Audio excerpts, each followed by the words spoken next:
इस वीडियो में हम लोग चैप्टर 12 को कंटिन्यू करने वाले हैं। पार्ट 1 में हमने कुछ पोर्शन को कवर कर लिया था, जैसे कि ऊपर वाला स्टार्टिंग वाला 4 टॉपिक हमने कंप्लीट कर लिया था पार्ट 1 में ही। और ये जो 3 टॉपिक बचा हुआ है जिसमें कि है pin hole camera, reflection of light and image and shadows, इसके बीच में डिफरेंस हमें पढ़ना है। तो ये 3 टॉपिक बचा हुआ है, इसको हम लोग इस वीडियो में कंप्लीट कर लेंगे। इससे पहले के सभी वीडियो जो कि मैंने DAV क्लास 6 के लिए अपलोड किए हैं, सभी आपको सब्जेक्ट वाइज प्लेलिस्ट में मिल जाएंगे। आप वहां से जाके उन वीडियोस को देख सकते हो। वीडियोस को देखना, और अगर वो हेल्पफुल लगे तो चैनल को भी सब्सक्राइब कर लेना, क्योंकि इसी तरह DAV क्लास 6 के लिए वीडियोस आते रहते हैं।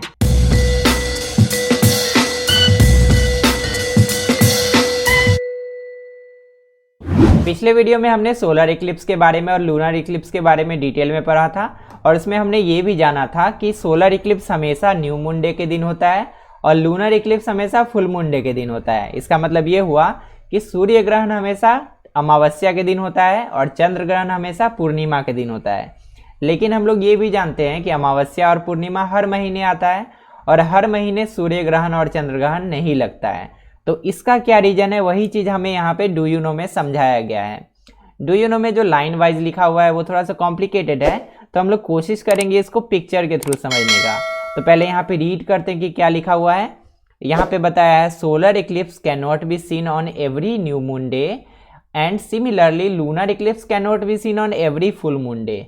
हर न्यू मून डे के दिन सोलर इक्लिप्स नहीं होता है और हर फुल मून डे के दिन लूनर इक्लिप्स नहीं होता है। दिस इज बिकॉज, इसका क्या रीजन है वही चीज़ यहाँ पे बताया गया है।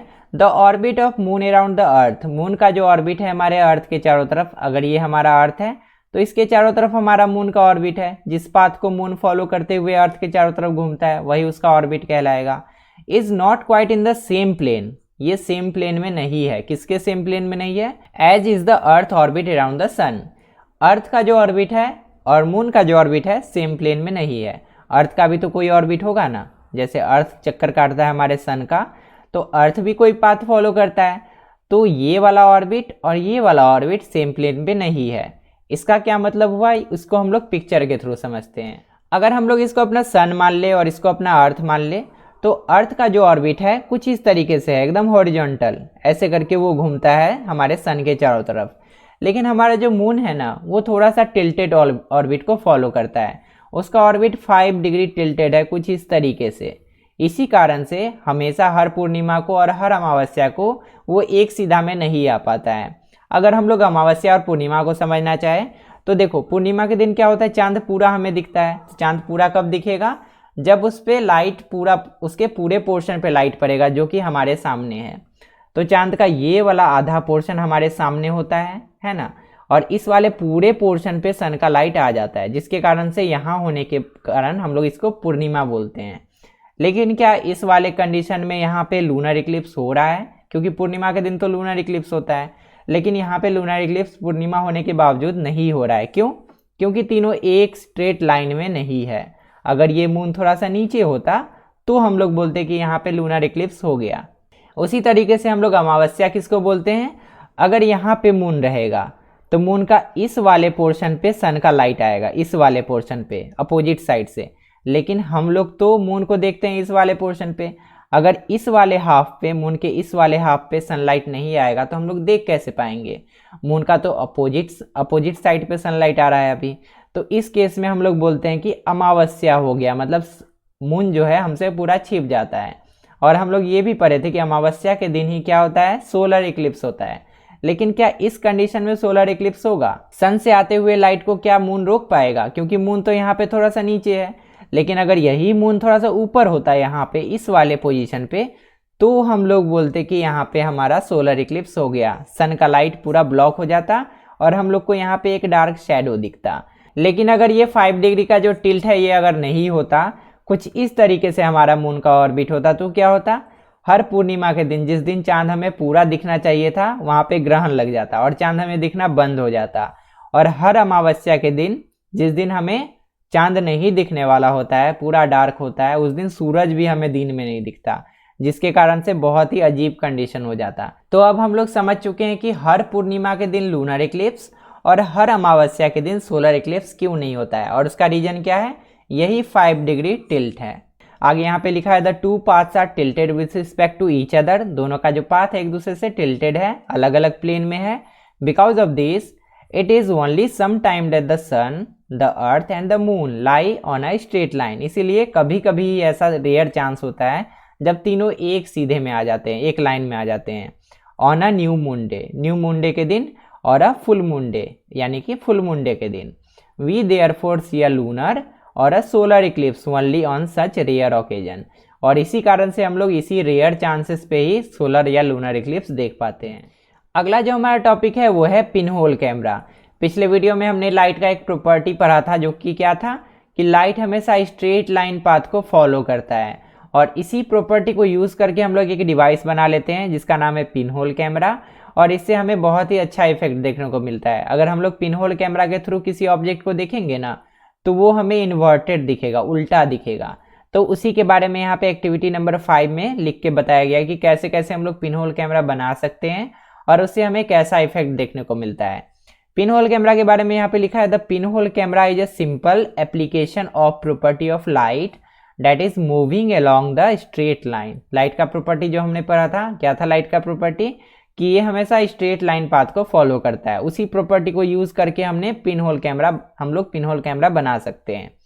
We can make a simple pinhole camera by taking a cylindrical और रेक्टेंगुलर बॉक्स। हम लोग एक सिलेंड्रिकल बॉक्स को लेके भी पिन होल कैमरा बना सकते हैं, ऐसा करके एक बॉक्स होता है उसको भी लेके भी बना सकते हैं, और एक रेक्टेंगुलर बॉक्स को भी लेके बना सकते हैं हम लोग पिन होल कैमरा। जैसे कोई डब्बा आता है ना, उस डब्बा को भी लेके हम लोग बना सकते हैं।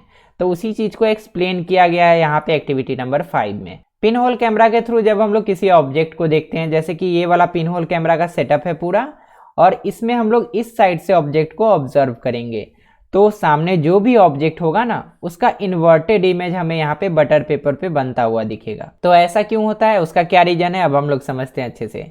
कोई भी ऑब्जेक्ट है उस पर जब सनलाइट पड़ता है तो उस ऑब्जेक्ट से हर डायरेक्शन में, किसी एक पर्टिकुलर पॉइंट से हर डायरेक्शन में लाइट रे निकलता है, और उसमें से कोई ना कोई एक लाइट रे तो ऐसे करते हुए इस वाले होल में तो जाएगा ही, और उसी तरीके से यहाँ पे फुट पे भी अगर कोई सन का लाइट पड़ा तो यहाँ से भी हर डायरेक्शन में लाइट रे ऐसे करके जाता है, और उसमें से कोई ना कोई लाइट रे इस तरीके से यहाँ पे इस होल तक पहुँचेगा। और हमने ये पढ़ा है कि लाइट का रे हमेशा स्ट्रेट लाइन पाथ को फॉलो करता है। इसका क्या मतलब हुआ कि ये जो लाइट रे ऊपर से आया था हेड के पास से जो लाइट रे आया था वो ऐसे करते करते बटर पेपर पर यहाँ जाके गिरेगा, और जो लाइट रे लेग के पास से आया था वो ऐसे करते करते जाके यहाँ पे बटर पेपर के ऊपर वाले पार्ट पर गिरेगा, और इसी तरीके से बॉडी का पूरा पार्ट जो होगा इन्वर्टेड यहाँ पे दिखेगा।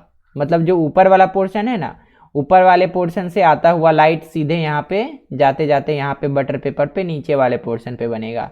इस तरीके से ये पूरा इमेज इन्वर्टेड हमें इस फॉर्म में बटर पेपर पे दिखता है। तो ये तो समझ गए कि पिन होल कैमरा काम कैसे करता है, और ये किस रीजन से किसी भी ऑब्जेक्ट का इन्वर्टेड इमेज बना देता है जब हम लोग इधर से किसी ऑब्जेक्ट को ऑब्जर्व करते हैं। लेकिन इसका जो कंस्ट्रक्शन है, इसको कैसे बनाया गया है, इसको तो यहाँ पे समझाना पॉसिबल नहीं है, इसलिए मैंने एक वीडियो का लिंक डिस्क्रिप्शन में डाल दिया है। वहाँ पे पिन होल कैमरा कैसे बनाया जाता है आपको अच्छे से बता दिया जाएगा। आप उस वीडियो को देख लेना, आपको सब कुछ समझ में आ जाएगा। अब यहाँ पे जो अगला टॉपिक हमें पढ़ना है वो है रिफ्लेक्शन ऑफ लाइट। रिफ्लेक्शन का मतलब क्या होता है, इसको सबसे पहले समझते हैं। अगर कोई ऑब्जेक्ट एक सर्टेन पाथ में जा रहा है, अगर वो अपना पाथ चेंज कर लेता है तो उसको हम लोग रिफ्लेक्शन बोलते हैं, और अगर लाइट अपना पाथ चेंज कर ले तो उसको हम लोग रिफ्लेक्शन ऑफ लाइट बोलेंगे। तो इसके बारे में यहाँ पे लिखा है when light falls on a polish surface. अगर किसी पॉलिश सरफेस पे लाइट आता है ना, पॉलिश मतलब चमकीले सरफेस पे अगर हम लोग लाइट को भेजें, it is seen to change its direction of propagation. ये अपना डायरेक्शन ही चेंज कर लेता है, ऐसे करके वो अपना डायरेक्शन बदल लेता है। अगर हम लोग इधर से लाइट को फ्लो करवाएं, ऐसे करके लाइट को अगर हम लोग भेजें इधर से, तो ये लाइट ऐसे आता है और ये लाइट इधर चले जाता है। हम लोग को यहाँ पे किसी स्क्रीन को अगर रख दे तो यहाँ पे हमें लाइट जाता हुआ दिखेगा। This is just like a ball bouncing back when hit on a floor और अ वॉल। जैसे कि हम लोग अगर एक बॉल को भी फेंकते हैं तो वो क्या होता है, ऐसे करके बाउंस कर जाता है, और उसी तरीके से अगर हम लोग वॉल पे भी बॉल को फेंकते हैं तो वो वापस चले आता है। उसी तरीके से लाइट भी जो है किसी शाइनी सरफेस पे जब जाता है तो वो रिफ्लेक्ट हो जाता है। उसी चीज को हम लोग बोलते हैं reflection of light. This phenomenon is called reflection of light. Light का रिफ्लेक्शन जो है मेनली दो टाइप से होता है। इसका जो पहला टाइप है वो है रेगुलर रिफ्लेक्शन, और इसका जो दूसरा टाइप होता है वो होता है इर्रेगुलर रिफ्लेक्शन। हम लोग दोनों टाइप के रिफ्लेक्शन को अपने इन्वायरमेंट में ऑब्जर्व कर सकते हैं। अब देखो, इसको रीड करने से पहले हम लोग पिक्चर के थ्रू समझते हैं कि रेगुलर रिफ्लेक्शन क्या होता है और इर्रेगुलर रिफ्लेक्शन क्या होता है।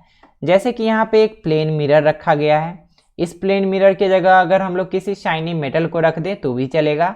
इस केस में क्या होगा, जब हम लोग टॉर्च को जलाएंगे तो टॉर्च से एक लाइट बीम निकलेगा, बहुत सारे लाइट रेज निकलेंगे यहाँ से, और सभी लाइट रेज यहाँ पे जाके इस प्लेन मिरर के सरफेस पर टकराएंगे।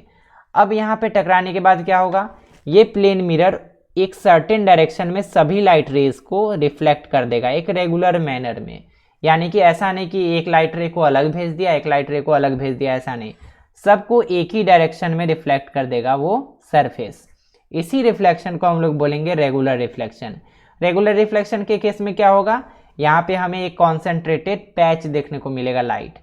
और अगर हम लोग इस वाल को हटा के इस शीट को यहाँ से देखें तो यहाँ से आने वाला जितना लाइट है हमारे आँख पे पड़ेगा और हमारा आँख चौंधिया जाएगा। तो जब भी प्लेन मिरर रखते हैं हम लोग रिफ्लेक्शन के लिए या कोई भी शाइनी मेटल शीट रखते हैं तो उस केस में जो रिफ्लेक्शन होता है उसको हम लोग रेगुलर रिफ्लेक्शन बोलते हैं। आप अपने इन्वायरमेंट में जहाँ भी किसी ऑब्जेक्ट को देखते हो जो कि बहुत चमक रहा है, वो चमकता क्यों है, क्योंकि वहाँ पे रेगुलर रिफ्लेक्शन हो रहा है लाइट का, जिसके कारण से वो चमक रहा है। अब देख लेते हैं कि इर्रेगुलर रिफ्लेक्शन क्या होता है।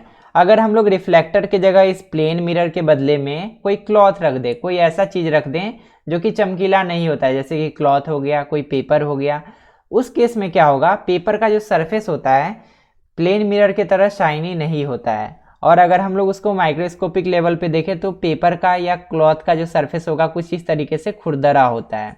उस केस में क्या होगा, जितना भी लाइट उस कपड़े पे पड़ेगा सभी लाइट यहाँ पे तो आएगा सीधे, एक बीम के तरह यहाँ पे सीधे पड़ेगा, लेकिन कुछ लाइट रे इधर चला जाएगा, कुछ लाइट रे इधर जाएगा, कुछ लाइट रे अलग डायरेक्शन में चला जाएगा, और इसके कारण से कोई भी शाइनी इफेक्ट हम लोग को इस वाल पे देखने नहीं मिलेगा।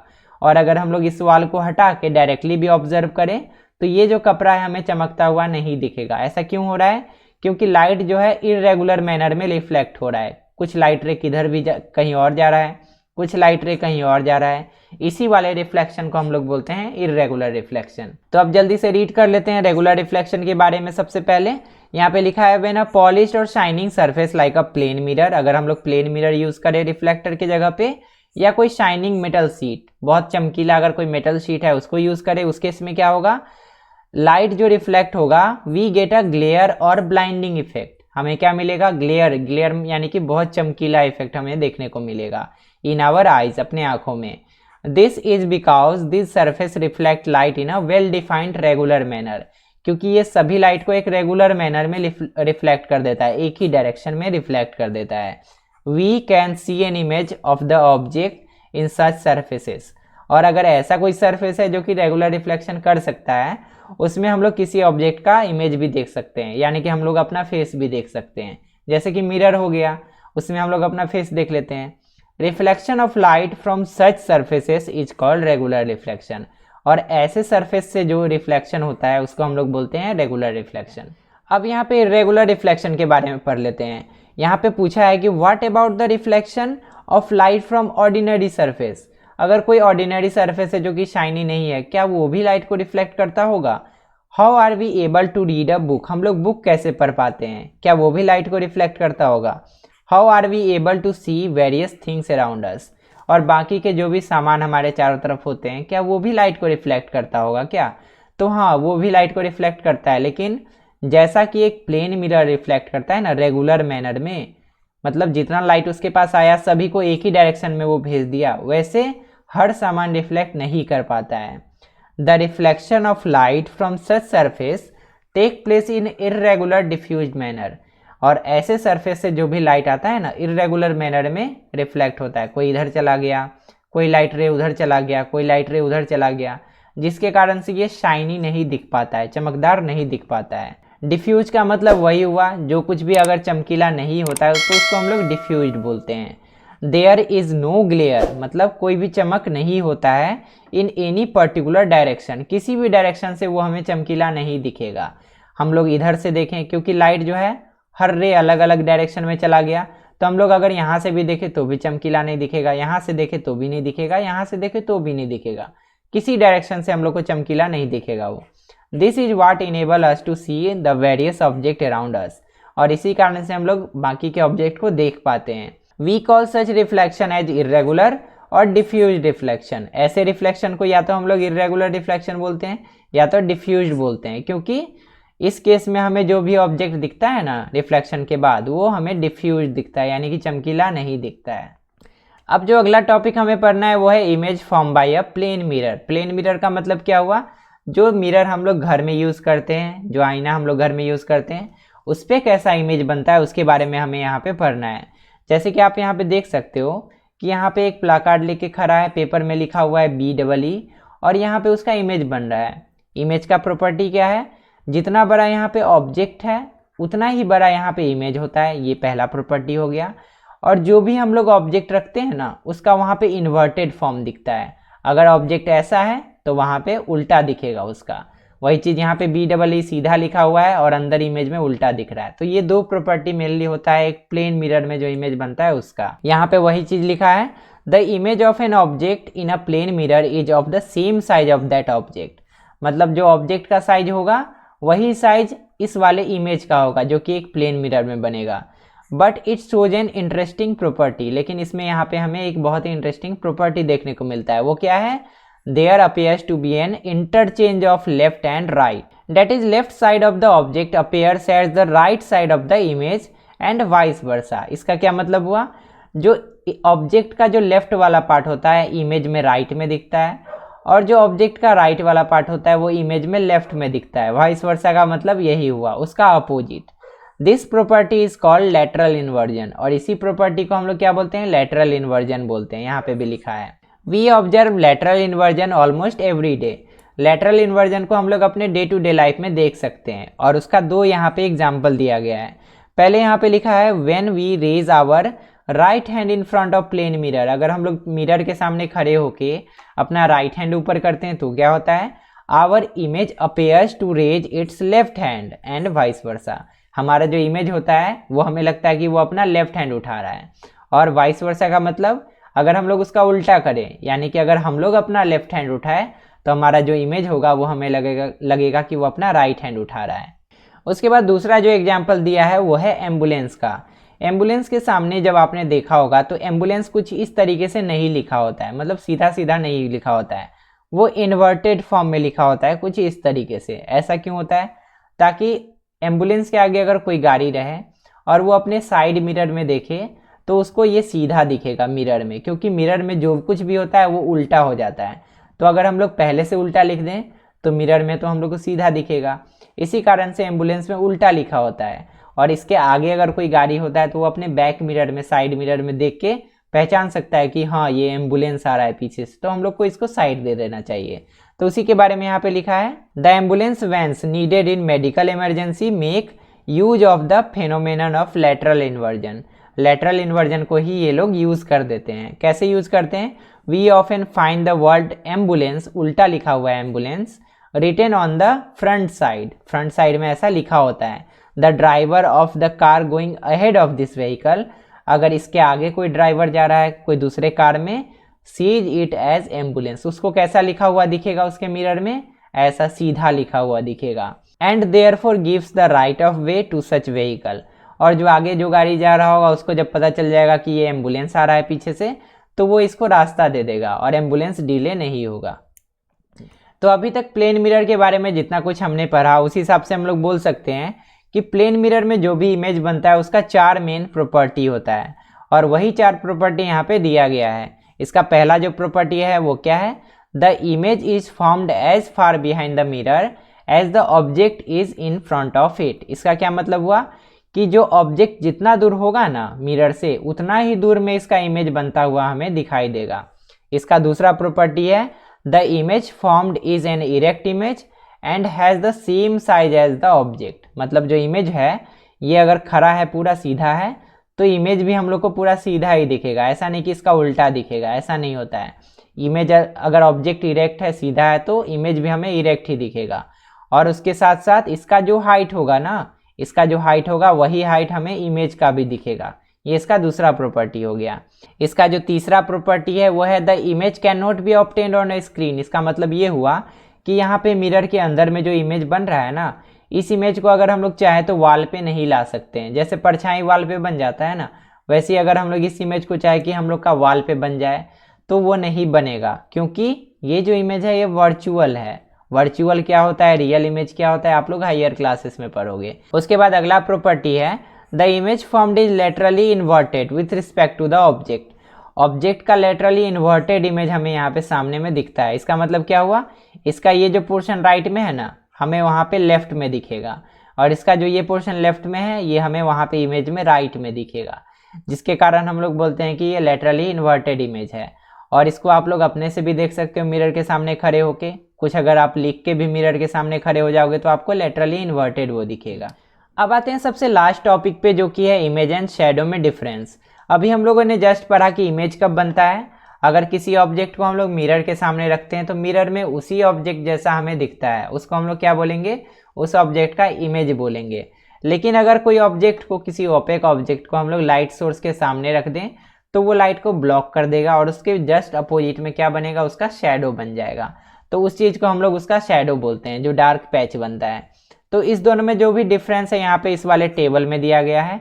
इससे बहुत ज़्यादा क्वेश्चन पूछा जाता है, इसीलिए हर एक पॉइंट को अच्छे से समझना और उसको याद रखना। यहाँ पे इस कॉलम में इस साइड में हमें इमेज के बारे में बताया गया है और इस साइड में हमें शैडो के बारे में बताया गया है। सबसे पहला जो पॉइंट है इमेज के बारे में, उसमें लिखा है identifies the object and give its complete information. अगर हम लोग किसी ऑब्जेक्ट का इमेज देख लेते हैं तो हमें उस ऑब्जेक्ट के बारे में सब कुछ पता चल जाता है कि वो ऑब्जेक्ट क्या है, उसका कलर क्या है, उसका एक्चुअल साइज क्या है, सब कुछ हमें पता चल जाता है। लेकिन अगर हम किसी ऑब्जेक्ट का शैडो देख लेते हैं तो हमें कुछ पता नहीं चलता है। वही यहाँ पे लिखा है does not necessarily identify the object and also does not give complete information about the object. मतलब हम उस ऑब्जेक्ट को आइडेंटिफाई भी नहीं कर पाते कि किस चीज़ का शैडो है। जैसे कि हमने देखा था कि हाथ से किसी बर्ड का शैडो बना दिया गया था, तो एक्चुअल में तो वो बर्ड नहीं था, शैडो बन रहा था भले बर्ड जैसा। तो इस तरीके से हमें रियल ऑब्जेक्ट का कंप्लीट इन्फॉर्मेशन शैडो से नहीं मिल पाता है। दूसरा जो पॉइंट है उसमें लिखा है image is as colourful as the object is. Image उतना ही कलरफुल होता है जितना कलरफुल ऑब्जेक्ट होता है। लेकिन शैडो के बारे में क्या है, irrespective of colours of the object the shadow is always black. Colour कुछ भी हो ऑब्जेक्ट का, अगर वो ओपेक है तो उसका शैडो हमेशा ब्लैक ही बनेगा। उसके बाद तीसरा पॉइंट है image can not be obtained on a screen. हम लोग इस वाले इमेज को स्क्रीन पे नहीं ला सकते। मिरर में जो इमेज बन रहा है उसको हम लोग वॉल पे या किसी पर्दे पे हम लोग नहीं ला सकते हैं उसको, बट शैडो को हम लोग वॉल पे तो ला सकते हैं। वही चीज़ यहाँ पे लिखा है a shadow is always formed on screen. Shadow हमेशा स्क्रीन पे ही बनता है। आगे यहाँ पे लिखा है दूसरा पॉइंट में image shows lateral inversion. Image में हमें लैटरल इन्वर्जन देखने को मिलता है, यानी कि हमारा लेफ्ट इमेज में राइट दिखेगा और हमारा राइट इमेज में लेफ्ट दिखेगा। बट शैडो के केस में क्या होता है, the phenomenon of lateral inversion is not observe in case of shadow. Shadow में ऐसा नहीं होता है।